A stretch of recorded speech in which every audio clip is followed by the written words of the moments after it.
Diego Morim segue aqui com a gente, fala, Mi. Não, ele vai falar sobre um assunto que deixa todo mundo pistola. Você sabe que o Diego, às vezes, ele tá aqui na coluna dele, ele fala, e tem sempre alguém que pergunta, e o Bolsonaro? E o Lula? E a corrupção, Diego? E a corrupção, Nonato, e a corrupção, Michele, e a corrupção ouvinte do jornalismo da Nova Brasil. Hoje nós vamos falar sobre esse combate à corrupção e eu sempre gosto, quando possível, de voltar alguns passos para a gente junto aqui, eu, você, ouvinte, refletir sobre o tema. Anos atrás, num passado não muito distante, estávamos todos envolvidos ali com a Operação Lava Jato, você deve se recordar, toda sexta-feira praticamente tinha uma grande operação com a prisão de um monte de gente, políticos, grandes empresários, pessoas que a gente nunca imaginou na vida que iam parar atrás das grades por conta de propina, lavagem de dinheiro, corrupção passiva, corrupção ativa, organização criminosa, fraude em licitação, tudo aquilo que a gente cresceu, eu pelo menos cresci ouvindo. Não tem jeito, sempre foi assim, é sempre assim mesmo, não vai mudar, rouba mais faz, rouba mas é porque o brasileiro é assim, é cultural, é uma corrupção sistemática, aquela coisa toda. A Lava Jato veio, deu uma sacudida no Brasil, depois do final da Lava Jato e a continuidade da história a gente sabe como que se deu, mas todo mundo estava ali em algum momento acreditando minimamente numa mudança, né? Crimes de colarinho branco, né? Aquela expressão que a gente era uma coisa muito distante. Olha, só quem vai pra cadeia é quem é perrapado ali, é o ladrão de galinha. Um cara que rouba milhões não vai parar na cadeia, né? E a Lava Jato acabou prendendo pessoas assim. Aquilo mexeu com o ânimo, com a esperança da população em relação ao combate à corrupção. Milhões de pessoas foram às ruas. Teve ali um sentimento de parece que agora vai. Depois que a Lava Jato foi se desenrolando, mensagens foram divulgadas ali e tudo mais, a Lava Jato foi se esvaindo no governo de Jair Bolsonaro até acabar de vez, e a reação veio com tudo.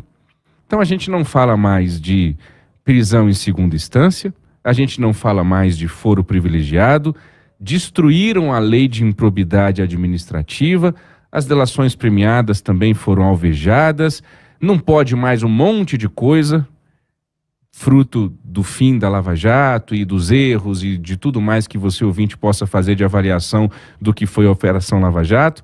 Depois vem o orçamento secreto no governo Bolsonaro, em plena pandemia, que muitos aqui em Brasília, eu já ouvi de deputados assim, já até trouxe essa expressão, faço questão de trazer de novo aqui.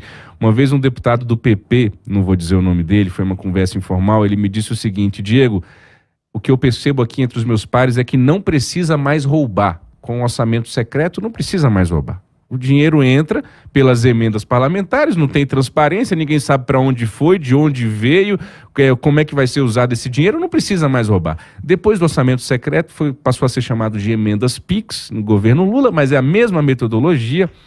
As campanhas políticas foram sendo cada vez mais contaminadas por essa pauta de costumes ideológicas, direita ou esquerda. Então, eu não voto mais pensando em combate à corrupção. Eu voto, ele é apoiado pelo Lula ou é apoiado pelo Bolsonaro? Ele é fascista ou ele é comunista? Ele é de Deus ou ele não é de Deus? Ele é família ou não é família? E o foro privilegiado? E a prisão em segunda instância? E o combate à corrupção? Não, isso aí, o que importa é eu votar no Bolsonaro. O que importa é eu votar no Lula, né?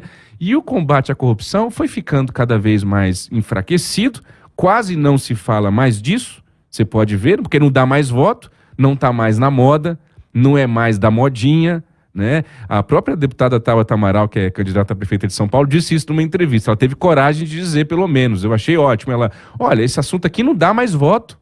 Não dá mais voto. Falar de combate à corrupção não atrai mais ninguém. O que atrai alguém é você dar uma cadeirada na cabeça, é você chamar de comunista, de fascista, fazer um corte falando de carteira de trabalho. É isso que dá voto hoje. Combate à corrupção não dá mais voto. Não rende like, não rende cortes para as redes sociais. E outra coisa que eu atribuo, Michele Nonato, caminhando para o fim, é a relativização da corrupção. Em nome da ideologia, em nome da defesa do político de estimação de cada um, a gente foi relativizando a corrupção. Então, em um passado, de novo, não muito distante, a gente ouviu muita gente, sem vergonha alguma, sem pudor algum, dizer o seguinte: mas a rachadinha, ela é menos corrupção do que o Petrolão. Quantas vezes você ouvinte ouviu isso? Não, mas e o Petrolão do Lula? Aí você vai legitimando a rachadinha do Bolsonaro. É tudo corrupção, é tudo roubo, é tudo passar a mão no dinheiro público, mas a gente foi criando hierarquia de corrupção e isso foi fragilizando o combate à corrupção. Igual a união com o Centrão. Ah, nós vamos chegar aí, vamos destruir o Centrão e vai acabar com o Centrão, porque o Centrão é o câncer do Brasil, e olhe nos meus olhos e diga se nós vamos estar com o Centrão. No primeiro governo estavam todos juntos com o Centrão em nome da tal governabilidade. Então foi tudo nos últimos anos, muito rapidamente, talvez com que nós nem percebamos, sendo justificado e legitimizado. E gente que até pouco tempo atrás bradava contra a corrupção, agora está num vale tudo para defender o seu político de estimação, recuperando aquela história de que rouba, mas faz. Rouba, mas rouba menos do que o adversário, então eu vou votar nesse aqui que rouba menos. Eu escutei o ex-senador Álvaro Dias sobre esse assunto, ele me disse que a culpa é da gente, é de nós eleitores. Vamos ouvir o ex-senador, por gentileza. O voto deveria ser, eu sempre disse isso, né, orientador do comportamento do eleito. Portanto, o voto deveria ser pedagógico, mas ultimamente não vem sendo. O combate à corrupção foi relegado a um plano secundário exatamente porque políticos se aperceberam de que de nada adianta essa postura nervosa, tensa, de quem combate a corrupção e fica permanentemente exposto, sendo alvo dos seus adversários constantemente. Então, perceberam que não vale a pena porque não há o reconhecimento popular. Eu vou dar um exemplo. Se você faz uma pesquisa, você vai verificar que a maioria esmagadora coloca como prioridade o combate à corrupção. Mas na hora do voto ocorre o oposto. Essa exigência é ignorada e se beneficiam aqueles que agiram de forma diametralmente oposta a essa exigência popular. Exemplo, quem usou o orçamento secreto? O parlamentar que usou o orçamento secreto se reelegeu com certa facilidade. E nós sabemos que o orçamento secreto foi um instrumento de corrupção. Tá aí o ex-senador Álvaro Dias, do Paraná. E para concluir, o Roberto Liviano, que é presidente do Instituto Não Aceito Corrupção, também comentou sobre esse assunto aqui com exclusividade para você, ouvinte do jornalismo da Nova Brasil FM. E ele tem um recado para você, para essa votação no primeiro turno de eleição municipal, no próximo dia 6 de outubro. Vamos ouvi-lo. Corrupção é atraso. Corrupção é injustiça. E no dia 6 de outubro, nós teremos um encontro com as urnas e o eleitor, a eleitora, tem nas mãos a possibilidade de dizer como é que encara este tema. Será que a corrupção, o combate à corrupção saiu de moda? Quem vai decidir isso são os eleitores no dia 6 de outubro. E como farão isso? Escolhendo candidatos a prefeito, a prefeita, vereador e vereadora que têm história e compromisso com o enfrentamento à corrupção.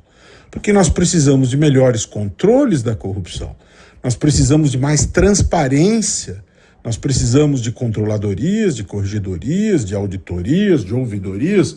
Quais dos candidatos se comprometem com o avanço em relação ao controle da corrupção? Quais deles têm história limpa?